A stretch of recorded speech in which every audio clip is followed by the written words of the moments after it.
अस्सलाम वालेकुम everyone, Zohaib Atiq Saad Waqar real Ustad की एक और एपिसोड के साथ Bahria town mall of Islamabad सील आवाम की आहो बका। इस वीडियो में आगे जाने से पहले आप काइंडली हमारे चैनल को सब्सक्राइब कर लें। वीडियो अच्छी लगी तो उसको लाइक और शेयर भी कर सकते हैं। बहरिया टाउन के हवाले से हम टाइम एंड अगेन आप लोगों को अपडेट करते रहते हैं। जो भी गवर्नमेंट की तरफ से कोई ऐसी सील की पॉलिसी आती है या कोर्ट की तरफ से कोई वर्डिक्ट्स आती हैं या किसी इदारे की तरफ से कोई एक्शन किया जाता है तो हम ज़रूर आप लोगों को उस हवाले से अपडेटेड करते हैं। आज के डेट में ही नैब की तरफ से ऐसी ही एक कार्रवाई की गई है और इसी वीडियो के अंदर हम कोशिश ये करेंगे कि एक अपील बहरिया टाउन के अवाम की तरफ से भी की गई है गवर्नमेंट की तरफ से, तो उसके हवाले से भी हम डिस्कशन करेंगे। इन डिटेल्स में जाने से पहले अगर थोड़ा सा हम बहरिया टाउन के हवाले से थोड़ा सा देखें तो मलिक रियाज साहब जब तक पाकिस्तान के अंदर थे तो उन्होंने 2 दफ़ा ऐसी एक अटैम्प्ट की थी कि ट्विटर के थ्रू उन्होंने अपना एक बयान जारी किया था कि मैं ये 190 मिलियन पाउंड केस के उसके अंदर गवाही नहीं दूंगा या गवाह नहीं बनूंगा, और मेरे पास बहुत सारे राज हैं इदारों के, इंस्टीट्यूट के, एम्प्लॉइज़ के, इवन जर्नलिस्ट के बारे में भी वो चीज़ कहते थे कि मेरे पास बहुत सारे राज हैं और मैं उनको फाश कर दूंगा, तो मुझे इस तरफ या इन केसेस के अंदर आप लोग इन्वॉल्व ना करें। 2 दफ़ा मलिक साहब ने उस तरीके से धमकियां दी। फिर उसके बाद जब काम उनका बना नहीं तो उन्होंने एक डील थ्रो की जिसके अंदर 3-1000 कनाल की जगह ऑफर की गई गवर्नमेंट को कि ये शुहदा को दे दी जाए और मेरे जो मामलात हैं या बहरिया टाउन के जो मामलात हैं उसके अंदर कोई ना कोई इज़्ज़त किया जाए। साथ भी हमारे साथ मौजूद हैं। साथ भी अभी की जो ये न्यूज़ आ रही है इसके हवाले से बहरिया टाउन के रेजिडेंट्स और बहरिया टाउन का इटसेल्फ के क्या आपको हालात या सिचुएशन लग रहे हैं, ये बताएं प्लीज़। अगर देखें हम बहरिया टाउन की बात करें तो बहरिया टाउन ने अब तक क्या क्या खोया है या किस किस इदारे ने अब तक बहरिया टाउन के ऊपर किसी किस्म का भी एम्बार्गो लगाया है, तो ये शुरू होती है कहानी सबसे पहले DHA से। हमने एक वीडियो बनाई थी कि DHA warns the market, Bahria town going bankrupt. पुरानी वीडियो है और इस वीडियो के अंदर हमने आपको बताया था कि भाई DHA 3 के अंदर और बहरिया टाउन और DHA की आपस में जॉइंट जो प्रॉपर्टीज़ थी DHA ने उसके ऊपर आवाम को क्लियरली ये बता दिया कि भाई ये प्रॉपर्टीज़ बहरिया टाउन की नहीं है, कोई भी इसके अंदर सेल परचेज ना करे और DHA ऐसी किसी भी प्रॉपर्टी को जब्त करता है। फिर हमने ये देखा कि भाई विद टाइम बहरिया टाउन के कमर्शियल्स भी जब्त हो गए जो खासतौर पर बहरिया टाउन के नाम पे थे। फिर हमने ये देखा कि आइकन टावर को FBR ने टेक ओवर कर लिया और कहा कि भाई 26 अरब रुपए के जो टैक्स है उसके अंदर इसको बेच के पे ऑफ किया जाएगा। अभी तक सेल इस तरह का कोई हुआ नहीं। फिर हमने बहरिया टाउन कराची की NOC कैंसिलेशन का कहानी हमने सुनी कि भाई NOC कैंसिल हो गई है। हमने बहरिया टाउन की टॉप मैनेजमेंट की जो खास तौर पे पाकिस्तान के अंदर रह गई थी उसको अरेस्ट होते हुए देखा, कुछ ना कुछ मनी लॉन्ड्रिंग का केस भी उसके हवाले से था। हमने ये देखा कि जो गवर्नमेंट ने आवाम को बताया कि अगर कोई पाकिस्तान से इन्वेस्ट करता है BT प्रॉपर्टीज दुबई के अंदर तो वो मनी लॉन्ड्रर कंसिडर होगा। उसके अलावा हमने ये देखा कि भाई मल्टीपल प्रॉपर्टीज नैब ने कहा कि भाई हम ऑक्शन करेंगे बहरिया टाउन की जो खास तौर पे रावलपिंडी के गिरदुनबा की प्रॉपर्टीज है, जिनमें से एक प्रॉपर्टी रुबाइश मार्ग की ऑक्शन ऑफ हुई भी। फिर हमने देखा कि भाई कैपिटल डेवलपमेंट अथॉरिटी की तरफ से एक शो कॉज नोटिस आया चाइना कटिंग के हवाले से कि भाई हम गिरा देंगे, मिसमार कर देंगे।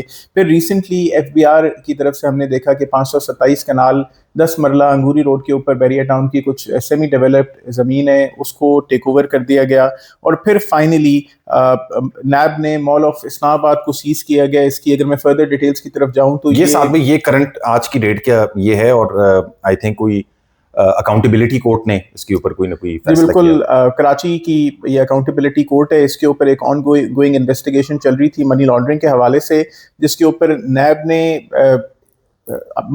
मॉल ऑफ इस्लामाबाद को सीज करने का 27 मार्च 2025 को एक अर्जी डाली थी, जिसके हवाले से उन्होंने बात ये की थी कि ये जो ये प्लॉट था ये 2014 के अंदर परचेज हुआ था। ये प्लॉट नंबर 65N है, ब्लू एरिया के अंदर फॉल करता है F71 इस्लामाबाद के अंदर। और इसको जो एक्वायर किया गया वो बड़े इलिसिट पैसों से और इसको जो मलिक साहब के फ्रंट मैन थे इन्होंने एक्वायर किया और कोर्ट ने इसके सीजर को ग्रांट कर दिया है कि नैब इसको सीज कर सकता है। ये तकरीबन जो इसकी वैल्यूएशन थी वो 385 मिलियन रुपीस थी। 2014 में परचेज हुआ था। ये अयास खान और वकार रिफत ने परचेज किया था जो कि प्रॉक्सीज थी मलिक रियाज की। तो इसके ऊपर ये सबसे पहले एक पेशरफ्त है कि ये अलॉट हो गया है। अगर मैं अर्जियों की बात करूं कि रेजिडेंट और एम्प्लॉइज की एक अपील है जो कि साथ ही मैं ये पूछना चाह रहा था आपसे कि जो रेजिडेंट्स हैं उनकी तरफ से एक अपील है जो कि बहरिया टाउन के ऑफिशियल पेजेस के ऊपर भी जो है वो लगाई गई है। ये अपील्स के रेजिडेंट्स कह रहे हैं कि जी हम बहुत ज़्यादा डिस्ट्रेस हैं, बट उस तरीके से रेजिडेंट्स कोई रोड्स के ऊपर अगर उनको कोई एमिनिटीज़ और सर्विसेज जैसी बात उसमें की जा रही है वो नहीं मिलेगी तो डेफिनेटली लोग प्रोटेस्ट करते हैं, हेड ऑफिस के बाहर जमा होते हैं, रोड्स के ऊपर आते हैं या इनके जो भी करता धरता होते हैं इस टाइम के ऊपर उनसे बात करते हैं। बट ऐसी कोई सिचुएशन तो हमें नहीं नजर आ रही। तो ये बाकी में रेजिडेंट्स की कोई अपील है या बहरिया टाउन की अपील है, जरा ये देखिए, समझें। अगर रेजिडेंट्स की अपील होती तो वो बहरिया टाउन के ऑफिशियल पेजेस के ऊपर या अली मलिक रियाज के पेजेस के ऊपर ना आती। डेफिनेटली एम्प्लॉयज़ की हो सकती है कोई इस तरीके का मामला, मैं इसको डाउट नहीं करता, लेकिन अगर मैं इस अपील की डिटेल बताऊं तो इसके ऊपर सबसे पहले मुखातब किया गया है प्राइम मिनिस्टर शहबाज शरीफ साहब को और army chief field marshal Asim Munir साहब को कि खुदारा आसानी करें, परेशान हो रहे हैं वो एम्प्लॉयज़ के जिनको उनकी तनख्वाहें नहीं मिल रही या फिर वो रेजिडेंट जिनको उनकी सर्विसेज नहीं मिल रही।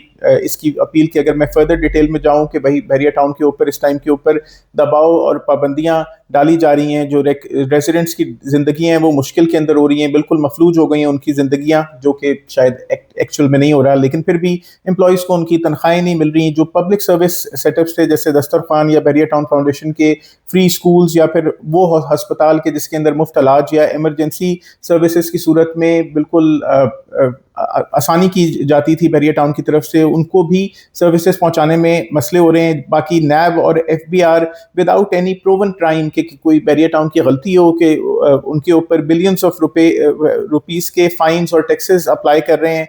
और उन्होंने बीच में एक लाइन बड़ी अच्छी यूज की कि खिदमत को सजा बनाया जा रहा है और तरक्की को जुर्म बनाया जा रहा है। और फिर इन्होंने कहा कि इवन मलिक रियाज साहब के ऊपर भी एक के बाद दीगरे केसेस फाइल हो रहे हैं, लॉ सूट्स फाइल हो रहे हैं, तो उनको भी बहुत मुश्किल में किया जा रहा है। तो इस डॉक्यूमेंट के हिसाब से इस पे जो रिक्वेस्ट की गई कि सबसे पहले तो रिक्वेस्ट ये है कि बहरिया टाउन के जो आपने अकाउंट सीज किए में या सील किए में उनको ओपन कर दिया जाए ताकि लोगों की तनख्वाहें प्रोवाइड की जा सके, उनको जो सर्विसेज रेजिडेंट्स को प्रोवाइड की जा रही हैं उन सर्विसेज के अंदर किसी किस्म की भी कोई कमी ना आए। तो एक मामला सबसे पहले यहाँ पे आसान कर दें। उसके अलावा जो प्रॉपर्टीज आपने ऑक्शन ऑफ करने के लिए लगाई हुई हैं, ज़रा नरम दिल से उस वक्त को दोबारा उसके ऊपर जायजा लें, दोबारा उसको देखें और मामलात को आसान करें। और उसके अलावा जो एक फ्री बिजनेस एनवायरनमेंट जो किसी भी बिजनेस को मिलना चाहिए वो बहरिया टाउन प्राइवेट लिमिटेड को भी अता करें ताकि वो खुद भी तरक्की करे और मुल्क की तरक्की के अंदर भी कदम बढ़ाए। लेकिन जैसे कि आपने मुझे पहले कहा कि भाई ये अपील लग नहीं रही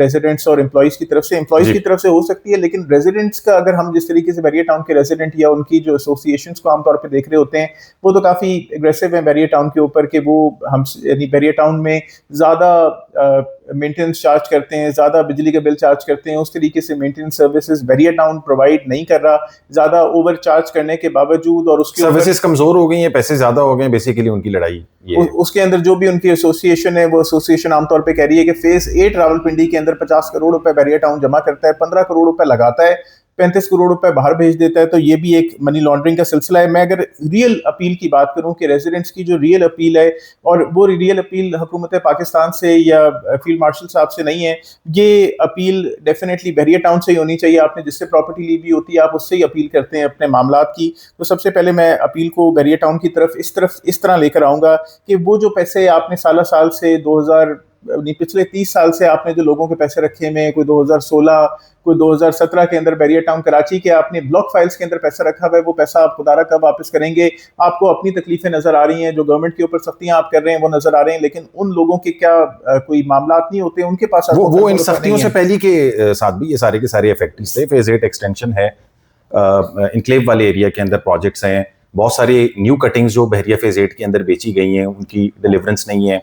स्वां रिवर के ऊपर बहुत सारे कमर्शियल्स बेचे गए हैं जिसको फिर आरडीए ने रिवोक करवा दिया था। इसी तरीके से हमें गार्डन सिटी के अंदर बहुत सारे लॉटीज मिलते हैं जिन्होंने बहरिया टाउन से बड़े बड़े प्रॉपर्टीज बाई की हुई थी पहले, फिर वो जम हो गई डीएचए के अंदर, डीएचए भी उनकी पेमेंट्स नहीं कर रहा है। तो ये काफी सारे लोगों को जेपटी में भी छोड़ के गए हैं। तो सबसे पहले बहरिया टाउन इन लोगों की मामलात को कब आसान करेगा? आज जब खुद आप मुश्किल के अंदर हैं तो आप हुकूमत से इल्तिजा कर रहे हैं, लेकिन उन लोगों की इल्तिजा का क्या जो लोग आपके सामने शायद बात भी नहीं कर सकते, बोल भी नहीं सकते, तो ब्लॉक फाइल्स का पैसा आप लोगों को कब वापस करेंगे? उसके अलावा आप कब डिलीवर करेंगे बहरिया टाउन कराची की वो प्लॉट्स, वो पर्टिकुलर प्रॉपर्टीज जिन लोगों ने आपके साथ 2015-16 में बुकिंग कराई हुई है उनको अभी तक उनकी प्रॉपर्टीज प्लॉट्स नहीं मिले, या फिर बहरिया ऑर्चर्ड रावलपिंडी के जो 2016 के अंदर बुकिंग हुई थी आज भी उनकी 4 गलियां माशाल्लाह डेवलप हैं, जबकि 50 गलियां डेवलप होनी चाहिए थी और लोगों को कब्जा मिल जाना चाहिए था।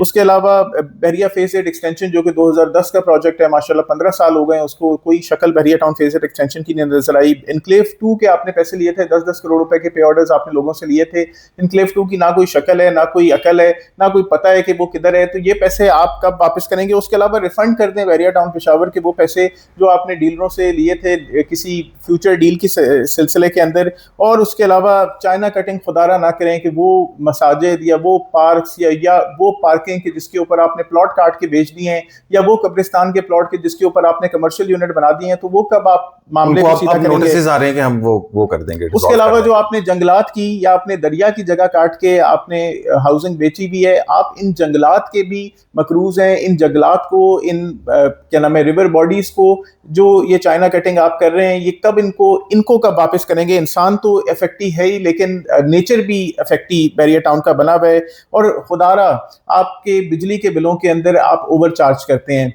आप मेंटेनेंस को डबल चार्ज करते हैं, यानी बिजली के बिल के अंदर भी आप एक सर्विसेज का एक्सपेंस लगाते हैं, जितना 6,000 रुपए का हमें भी पड़ता है, जितना मेंटेनेंस का चार्ज होता है उतना आप एक्स्ट्रा चार्ज लगा देते हैं। तो खुदारा इस तरह के पैसे ना लें। तो अभी पहले मलिक रियाज साहब ने अपील की थी कि जी मेरे साथ नरमी कीजिए, मैं ये एक डील करता हूँ, एक तोहफा देता हूँ शुहदा के लिए। फिर उसके बाद आपने एक सीरीज सुनाई स्टार्ट में ही कि काफ़ी कुछ हुआ बहरिया टाउन के साथ उस तरीके से, और अब जो है वो बहरिया टाउन की तरफ से दोबारा से एक अपील की गई है। और उस अपील के रिजल्ट के अंदर आज हमें नैब ने इनका जो है वो मॉल ऑफ इस्लामाबाद उस तरीके से सील कर लिया। वो तमाम लोग साथ भाई जो बहरिया टाउन के रेजिडेंट्स हैं या फिर इधर इन्वेस्टमेंट्स करना चाह रहे हैं, बाइंग के पॉइंट ऑफ व्यू से इस एरिया को देख रहे हैं, उनको क्या कहना चाहते हैं ये सारी सिचुएशन देखते हुए, ये बताएं। देखिए, इतना सारा जब आप मुश्किल देख रहे होते हैं तो डेफिनेटली आप इज्तनाब करते हैं उस जगह के अंदर इन्वेस्ट करने से। और अगर आपने इन्वेस्टमेंट की भी होती है या आप रहते भी हैं ऐसी जगह के अंदर, तो आप कोशिश ये करते हैं कि आप यहाँ से भाग जाएं।